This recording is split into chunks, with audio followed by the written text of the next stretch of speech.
Hello আমার মিষ্টি পরিবার, সবাই কেমন আছো? আশা করছি সবাই খুব ভালো আছো, আমিও খুব ভালো আছি। সবাইকে জানাই শুভ দুপুর। আমি আজকে তোমাদের সামনে একটি রেসিপি ভিডিও নিয়ে চলে এসেছি, আর রেসিপিটি হলো লোটে মাছের ঝুড়ো। তার জন্য আমি কড়াইতে বেশি করে সর্ষের তেল দিয়ে নিয়েছি, আর তার মধ্যে দিয়ে দিলাম আমি সাদা জিরে ফোড়ন। জিরেগুলো একটু লাল লাল করে ভাজা হয়ে গেলে আমি এর মধ্যে দিয়ে দেবো কুচনো পেঁয়াজ। আমি বেশ খানিকটা পেঁয়াজ কুচিয়ে রেখেছিলাম, কারণ আমি লোটে মাছের ঝুড়ো বানাবো। তার জন্য পেঁয়াজের পরিমাণটা কিন্তু একটু বেশি দিতে হবে। যেমন তেলের পরিমাণও বেশি দিতে হবে, সেরকম পেঁয়াজের পরিমাণটাও কিন্তু বেশি দিতে হবে। তো পেঁয়াজটা যখন ভাজা ভাজা করছি, তার মধ্যে তোমরা বলে ফেলো তো তোমরা কে কোথা থেকে আমার ভিডিওটা দেখছো, আর তোমাদের লোটে মাছ খেতে কার কার খুব ভালো লাগে। আমার তো ভীষণ ভালো লাগে, আমার লোটে মাছের যে কোনো রেসিপি আমার খুব ভালো লাগে। তো পেঁয়াজটা ভাজা ভাজা হয়ে গেছে, এর মধ্যে আমি দিয়ে দিলাম বেটে রাখা মশলা। মশলার মধ্যে আমি দিয়েছি আদা, জিরে, পেঁয়াজ, রসুন আর শুকনো লঙ্কা। টমেটোটা আমার কাছে ছিল না, তার জন্য আমি টমেটোটা স্কিপ করে গেছি। তোমরা কিন্তু টমেটোটা অবশ্যই দেবে, তাহলে কিন্তু স্বাদ আরও বেশি হবে। আর দিয়ে দিলাম একটু সামান্য নুন আর হলুদ গুঁড়ো। নুনটা সামান্য দিলাম, কারণ আমি মাছের মধ্যে নুন আর হলুদ মাখিয়ে রেখেছি। তো সব কিছু মশলা দিয়ে আমি ভালো করে একটু মশলাটাকে কষিয়ে নেব। মশলাটা কষানো হয়ে গেলে আমি এর মধ্যে দিয়ে দেব নুন আর হলুদ দিয়ে মেখে রাখা লোটে মাছ। লোটে মাছগুলো কিন্তু আমি গোটা গোটা রেখেছি, আর দুটো লোটে মাছ একটু বড় ছিল, বেশি বড় ছিল, তার জন্য আমি দুটো লোটে মাছকে একটু মাঝখান দিয়ে কেটে নিয়েছি, আর বাকিগুলো কিন্তু আমি গোটা গোটাই রেখেছি।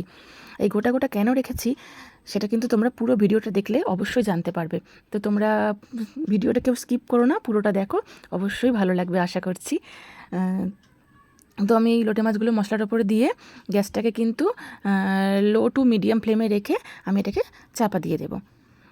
আমি 5 থেকে 7 মিনিটের মতো চাপা দিয়ে রাখবো। তারপর ঢাকনা খুলে আমি দেখব যে মাছগুলো সিদ্ধ হয়েছে কি না। তো দেখো, আমি খুন্তি দিয়ে দেখে নিচ্ছি যে মাছগুলো সিদ্ধ হয়েছে কি না। এই দেখো, ভালো, খুব সুন্দর সিদ্ধ হয়ে গেছে। এরপর আমি কি করব, আস্তে আস্তে করে মাছগুলোকে কাঁটা থেকে ছাড়িয়ে নেব। তোমাদেরকে বলেছিলাম না যে কেন আমি মাছগুলো গোটা গোটা রেখেছি, এই কারণেই, যাতে কাঁটাগুলো ছাড়িয়ে নিতে আমার সুবিধা হয়। এইভাবে কাঁটা ছাড়িয়ে নিলে কি হয় বলো তো, অনেকেই করে কাঁটা ছাড়ায় না, তো খাওয়ার সময় মুখে কাঁটা বাঁধে, তো অনেকে খেতে চায় না, যে মুখে কাঁটা বাঁধলে ভালো লাগে না খেতে। তার জন্য যদি তোমরা এরকমভাবে কাঁটাগুলো ছাড়িয়ে নাও না, তো এই বড় কাঁটাটা তো ছাড়িয়ে নিচ্ছ, আর ওই ছোটো ছোটো সূক্ষ্ম কাঁটা একদমই মুখে বাঁধে না, এই বড় কাঁটাগুলোই মুখে বাঁধে, আর ভালো লাগে না অতটা। তার জন্য এই কাঁটাগুলো যদি তোমরা ছাড়িয়ে রান্না করো, তাহলে দেখবে একটুও কাঁটা মুখে বাঁধছে না, আর তোমাদের কিন্তু খুব ভালো লাগবে খেতে। যারা খায় না কাঁটা, এই কাঁটা মুখে বাঁধে বলে লোটে মাছের ঝুড়ো, তারাও কিন্তু চেটে পুটে খাবে। তো আমার তো খুব ভালো লাগে লোটে মাছের ঝুড়ো। আর আমি লোটে মাছ কিন্তু গোটা গোটাও রান্না করি। তো যদি তোমরা আর গোটা গোটা লোটে মাছের রেসিপি দেখতে চাও, তাহলে অবশ্যই কমেন্ট বক্সে আমাকে কমেন্ট করে জানিও। আমি কিন্তু পরের ভিডিওতে তোমাদের মানে গোটা রান্না দেখাবো, মানে গোটা লোটে মাছ আমি কীভাবে রান্না করি সেটা দেখাবো। গোটা বলতে কিন্তু একদম আস্ত আস্ত নয়, কেটে কেটেই কিন্তু সেগুলো ভাঙা ভাঙা হবে না, গোটা গোটাই থাকবে। তো দেখো, তোমাদের সাথে কথা বলতে বলতে আমি কিন্তু মাছের কাঁটাগুলো ছাড়িয়ে নিচ্ছি, আর দেখো আমি তুলতেই পারছি না, হাসিও পাচ্ছিল, তুলতে পারছি না, কারণ এক হাতে আমার ক্যামেরা, আর আমার ক্যামেরা ধরার মতো তো কেউ নেই বাড়িতে, কারণ বড় অফিসে চলে যায়, আর বাড়িতে মেয়ে আর আমি থাকি, শাশুড়ি মাও কাজে বেরিয়ে যায়, তো ক্যামেরা ধরার মতো কেউ থাকে না। কিন্তু আজকে আমার শাশুড়ি মা বাড়িতে ছিল, তো কিছুক্ষণ সময় আমার শাশুড়িমাকে বলেছিলাম একটু ক্যামেরাটা ধরে দাও, তো ধরে দিয়েছিল। আর এখন মানে আমি নিজেই করছি এক হাতে ক্যামেরা ধরে, তার জন্য কাঁটাগুলো কিন্তু উঠছিল না। লোটে মাছ তো একটু কেমন নাল নালের মতো হয়, সরসরে পিচ্ছিল টাইপের হয়, তার জন্য কাঁটাগুলোও কিন্তু এরকমই হয়, তুলতেই পারছিলাম না। দেখো, লোটে মাছের কাঁটাগুলো কিন্তু আমার সব ছাড়ানো হয়ে গেছে। এইবার দেখো আর একটাও কাটা নেই।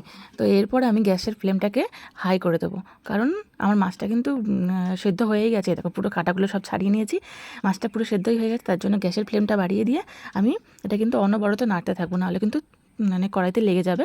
তার জন্য তো যতক্ষণ না তেল ছাড়ছে এর থেকে ভালো করে, ততক্ষণ কিন্তু নাড়তেই থাকবো। আর এটা একটু শুকনো শুকনো টাইপের হবে, একদম শুকনোও না, আবার বেশি ঝোলঝোলও রাখবো না, মানে শুকনো শুকনো করবো। এটা তো আমি জল দেইনি, পুরো তেল এটাতে। ওই মশলার বাটি ধোয়া একটুখানি সামান্য জল ওই মশলার সাথেই দিয়ে দিয়েছিলাম, আর একটুও জল দেইনি আমি এতে, কারণ তো জল লাগেই না, এটা তেল তেল দিয়েই হয়ে যায়, তো বেশি করে তেল দিলেই হয়ে যায়। তো দেখো, প্রায় কিন্তু হয়েই গেছে। আর এই সময় কিন্তু আমার শাশুড়িমা ক্যামেরাটা ধরে দিয়েছিল, বললাম না যে শাশুড়িমা আজকে বাড়িতে আছে, তো ক্যামেরাটা ধরে দিয়েছিল। আর আমি একটু টেস্ট করে দেখছিলাম নুনটা ঠিক আছে কিনা, তো দেখলাম নুনটা একটু কম হয়েছে, তার জন্য একটু সামান্য নুন দিয়ে দিলাম। আমার কড়াইটা থেকে উল্টে যাচ্ছে, দেখেছো, আমি এক হাত দিয়ে করছি, তো যার জন্য কড়াইটা উল্টে যাচ্ছে। তো তোমাদের দেখানোর জন্য তো একটু ধরতেই হবে ক্যামেরাটা, নাহলে তোমরা বুঝবে কী করে। তো দেখো, তেল ছেড়ে দিয়েছে, তো আমার লোটে মাছের ঝুড়ো কিন্তু প্রায় রেডি হয়ে গেছে। আর এইবার হচ্ছে খাওয়ার অপেক্ষা। তো তোমরা কে কে লোটে মাছের ঝুড়ো খেতে ভালোবাসো অবশ্যই কমেন্ট করে জানিও। আমার বাড়িতে আমার বর খায় না, আমি খাই, আমার শাশুড়ি মা খায়। তো তোমরা কে কে খেতে ভালোবাসো লোটে মাছের ঝুড়ো অবশ্যই কমেন্ট করে জানিও।